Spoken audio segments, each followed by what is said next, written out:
ओम नमो भगवते वासुदेवाय। ओम नमो भगवते वासुदेवाय। भाव से यावती सरयति कठिनाई, राम कृपा बिन आई न जाई। इस घाट पर आने में बड़ी कठिनाइयां हैं। जहाँ पर श्रीमद् भागवत कथा ज्ञान गंगा प्रवाहित हो रही है, इस ज्ञान गंगा के घाट पर कथा श्रवण में आने में सभी भक्तों को बड़ी कठिनाइयां होती हैं। लेकिन जिसके ऊपर प्रभु कृपा हो जाती है, जिसके ऊपर राम कृपा हो जाती है, श्री कृष्ण की कृपा हो जाती है, वह बिना बुलाए आ जाता है महाराज। ऐसे आप सभी हमारे सुधी श्रोता बंधु यहाँ पर उपस्थित हैं और भाव से गा रहे हैं, 12 अक्षर महामंत्र का जाप कर रहे हैं हमारे साथ। ओम नमो भगवते वासुदेवाय। ओम नमो भगवते वासुदेवाय। ओम नमो भगवते वासुदेवाय। ओम नमो भगवते वासुदेवाय। ओम नमो भगवते वासुदेवाय। हरि बोल। तालियों से भाव में श्री राधे।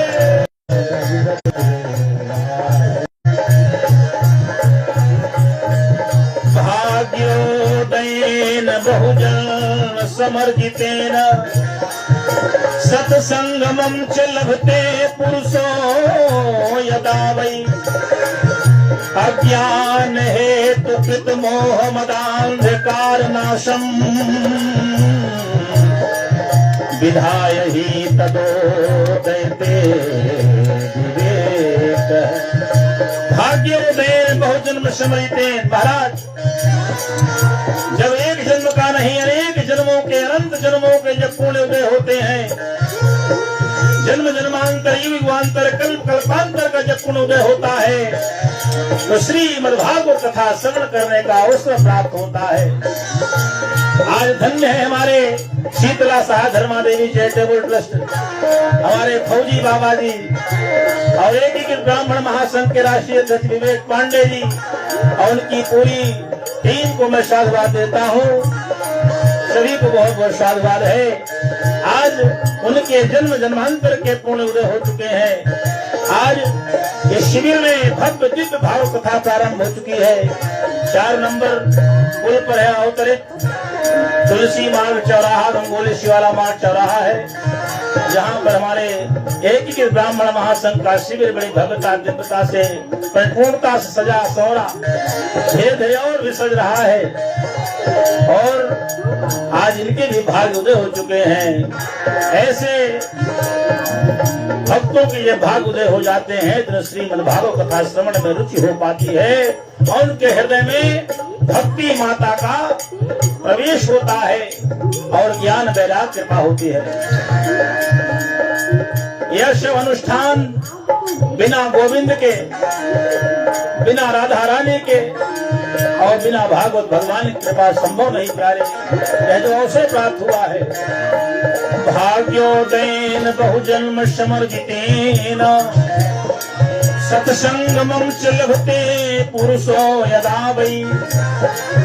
अज्ञान हेतु कृत मोह मदान्धकार नाशम, विधाय ही तदोदयते विवेक। ओम नमो भगवते वासुदेवाय। ओम नमो भगवते वासुदेवाय। ओम नमो भगवते वासुदेवाय। और श्रीमद् भागवत कथा के महात्मा का हम सुंदर ढंग से रसपान कर रहे हैं। यह भागवत कथा कभी भी मनोरंजन की दृष्टि से नहीं सुनी जाती महाराज। यह कोई नाच ऑर्केस्ट्रा नहीं है, भागवत कथा वांग्मय स्वरूप है। और किसका स्वरूप है वांग्मय? श्री बाल कृष्ण लाल का वांग्मय स्वरूप श्रीमद् भागवत कथा। हमारे गोविंद जब शरीर छोड़कर जाने लगे तो कहाँ गए महाराज? सूक्ष्म रूप से श्रीमद् भागवत कथा में प्रवेश कर चुके हैं। बोले गोविंद नारायण भगवान की। ओम नमो भगवते वासुदेवाय। ओम नमो भगवते वासुदेवाय। ओम नमो भगवते वासुदेवाय। ओम नमो भगवते हरि बोल।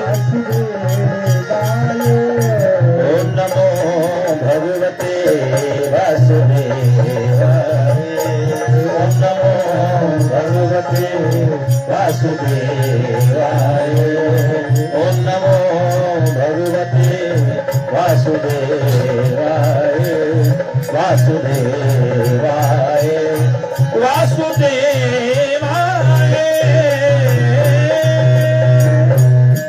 बोले श्री भागवत महापुराण की जय। बोले श्री व्यास जी महाराज की। बोले गंगा मैया की। बोले तीर्थराज प्रयाग धाम की। बोले बधवा के वीर हनुमान जी महाराज की। बोले श्री हनुमान जी महाराज की। बोले श्री व्यास जी महाराज की जय। पार्वती पते हर हर महादेव। श्री राधे। आइए कथा ज्ञान गंगा में आप प्रवेश कर चुके हैं और भागवत के महात्मा का बहुत सुंदर ढंग से भव्य दिव्य रसश्रवण करते हुए आनंद से आप बैठे हैं। अपने मन बाड़े चित्त को आपने पवित्र किया और कथा यात्रा में भी आप प्रवेश कर चुके हैं। आपका रिजर्वेशन भी हो चुका है। रिजर्वेशन कैसे महाराज? इस कथा यात्रा में प्रवेश करने से पहले रिजर्वेशन कराना पड़ता है। कोई भी यात्रा हो, जब हम किसी भी यात्रा के लिए यात्रा को प्रारंभ करने के लिए तैयार होते हैं तो सर्वप्रथम हमारा रिजर्वेशन होता है, टिकट कटाते हैं। टिकट तो आपने भी हरि नाम संकीर्तन का टिकट कटा लिया।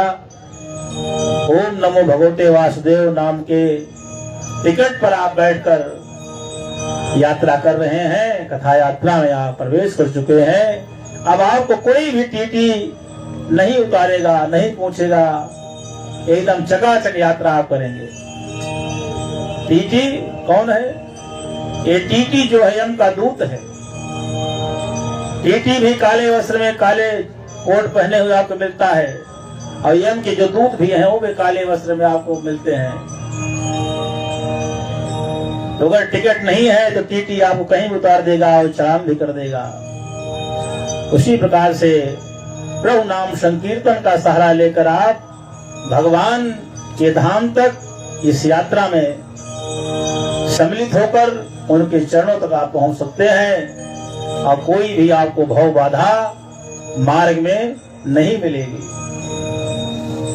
कोई प्रकार की संकट कष्ट आपको नहीं मिलेगी, क्योंकि नाम संकीर्तन में सर्व पाप प्रणाशनम। नाम संकीर्तन ही ऐसा एक साधन है जिस साधन पर हम बैठकर आनंद पूर्वक प्रभु के धाम तक पहुंच सकते हैं। बोलिए श्री वृंदावन बिहारी लाल की। महाराज कथा श्रवण में निद्रा देवी भी आ जाती हैं। कहीं भी कथा हो, भागवत हो, कीर्तन हो, भजन हो, सत्संग हो, धार्मिक अनुष्ठान, पूजा पाठ हो, पांडे जी, वहां पर निद्रा देवी रहती हैं। भैया शुक्ला जी, ये निद्रा देवी कौन है महाराज? ये निद्रा देवी है कुंभकर्ण। कुंभकर्ण कौन था? रावण का भाई जो 6 महीने सोता था और 6 महीने जागता था। तो कुंभ निद्रा देवी है, 6 महीने तक आनंद से। अब जब कुंभकर्ण भगवान के हाथों मारा गया तो निद्रा देवी रोते हुए भगवान के पास आती है। भगवान प्रभु अब मैं कहाँ जाऊं? तो भगवान ने कहा, निद्रा देवी आप वहां जाएंगी, आपका स्थान वह होगा जहां पर भक्त लोग कथा सुनने जाएंगे, और उन्हीं भक्तों के बीच में कथा सुनते सुनते जिसको नींद आ जाएगी, जो कथा में जिसका मन नहीं लेके गया, उसके सर पर तुम सवार हो जाओगी। कथा में तो लोग पहुंच जाएंगे किसी तरह से, लेकिन कथा में पहुंचकर जब कथा शुरू हो गई और उनको नींद आ रही है, बीच लग रही है, तो शंकर निद्रा देवी आपके सर पे सवार हो गई, आपका स्थान वही होगा। इसलिए निद्रा देवी को भगाने के लिए बीच बीच में कीर्तन करते हैं। कीर्तन नाम संकीर्तनम यः सर्व पाप प्रणाशनम, श्रीमद् भागवत कथा के अंतिम श्लोक में कहा गया है, नाम संकीर्तनम यस्य सर्व पाप प्रणाशनम। और गोस्वामी बाबा तुलसीदास ने भी कहा है, कलयुग केवल नाम आधारा, कलयुग केवल नाम आधारा। इसका नाम प्रभु का नाम, हर कीर्तन करो, हरि स्मरण करो, प्रभु का नाम लेते रहो। अब नाम कैसे ले महाराज? अरे नाम लो, व्यस्त हो, मैं समझ रहा हूँ आप व्यस्त हैं, लेकिन व्यस्तम समय में भी भगवान के लिए नाम आप लेते रहें। कैसे लें?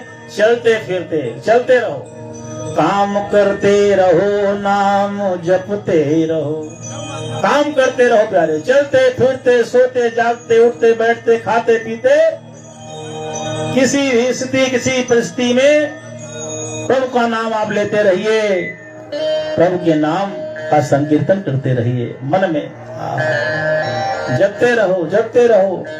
नाम जप के खजाने को बढ़ाओगे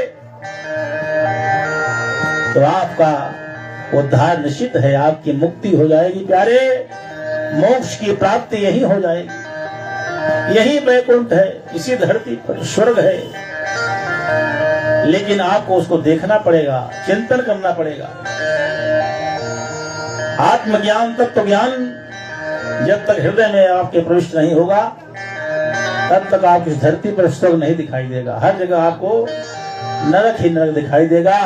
इसलिए सत्संग करना चाहिए कि संतन के संग लाग रे, तेरी अच्छी बनेगी। संतों के संग लग जाओगे, भगवत भजन में चले जाओगे, कथा में जाओगे, तो निश्चित रूप से आपकी मुक्ति संभव है।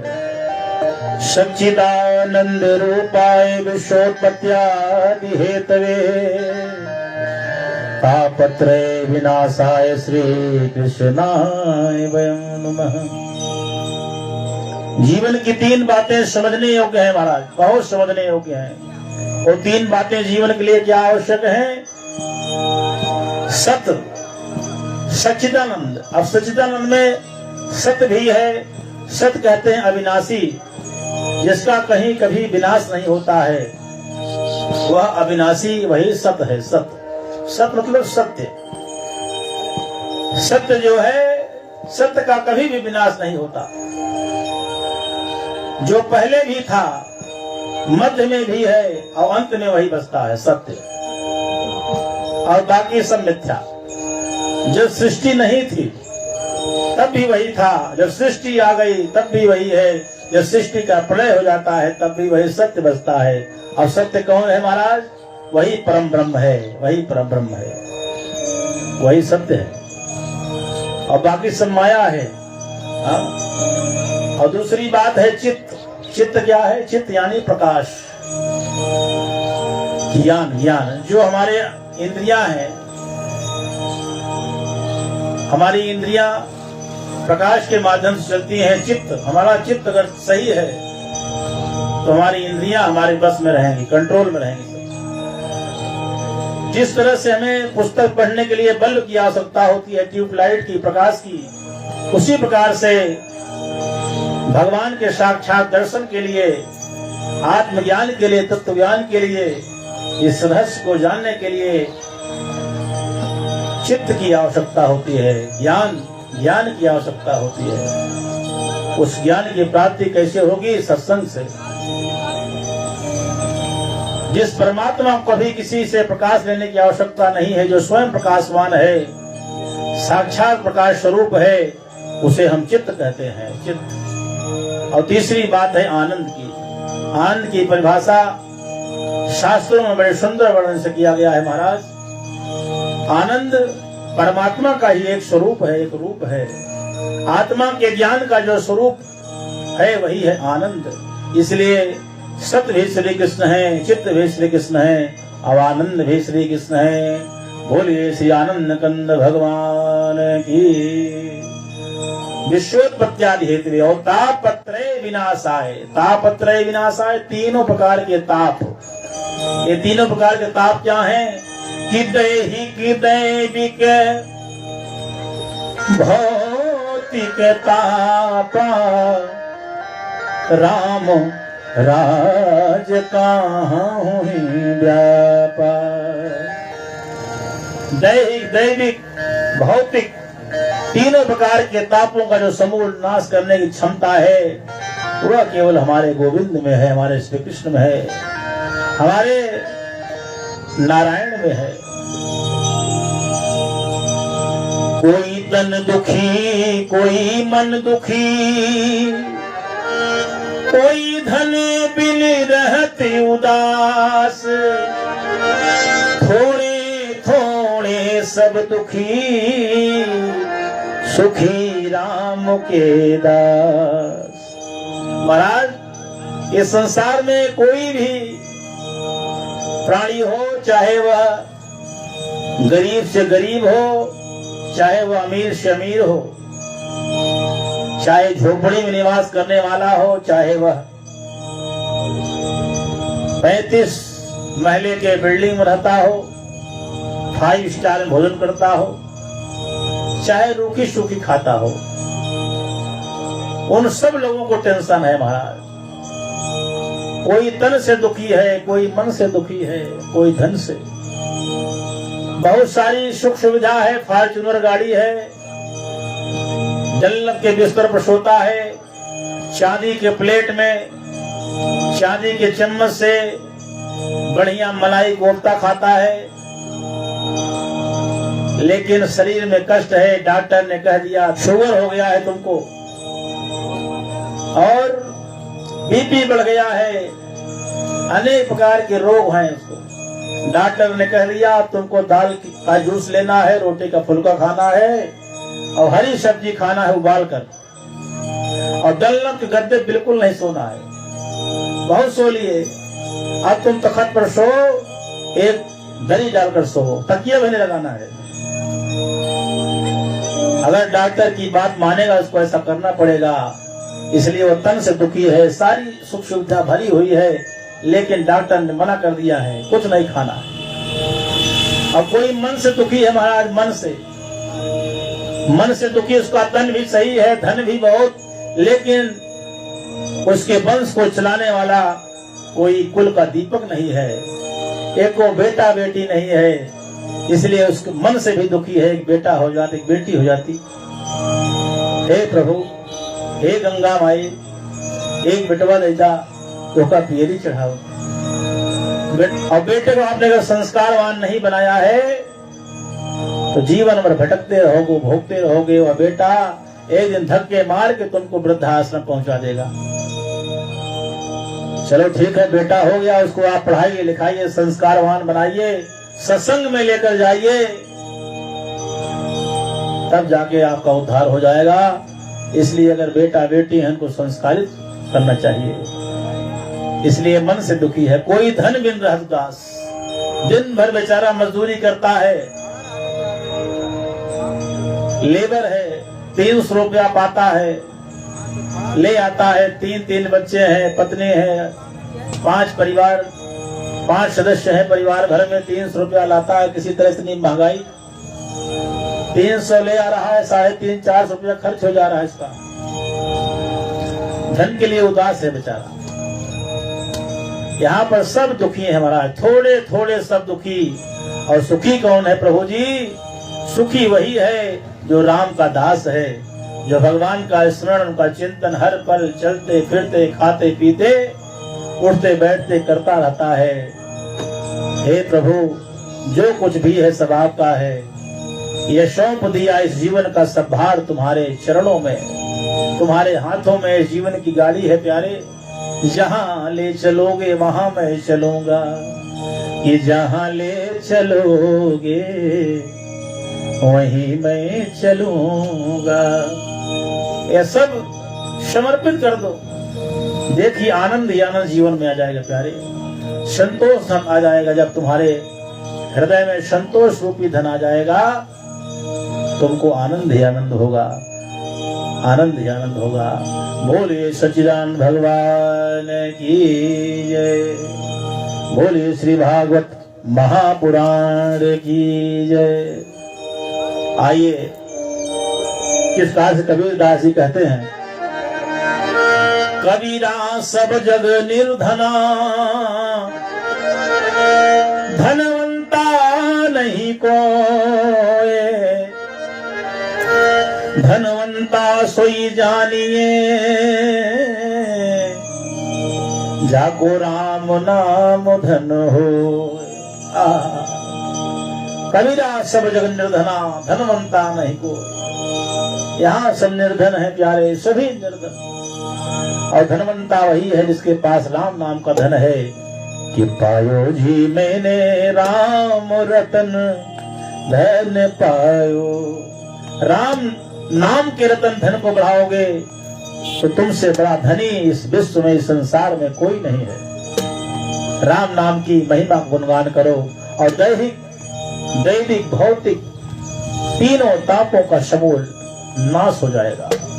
आध्यात्मिक ताप हुआ, आज दैविक ताप हुआ, आज भौतिक ताप हुआ, तीनों तापों का समूल नाश करने की क्षमता श्रीमद् भागवत कथा में है प्यारे, श्री कृष्ण गोविंद के कीर्तन में है। इसलिए कीर्तन करते रहो, कीर्तन करते रहो। आनंद से आनंद ही आनंद होगा, भाव से आनंद ही आनंद होगा प्यारे।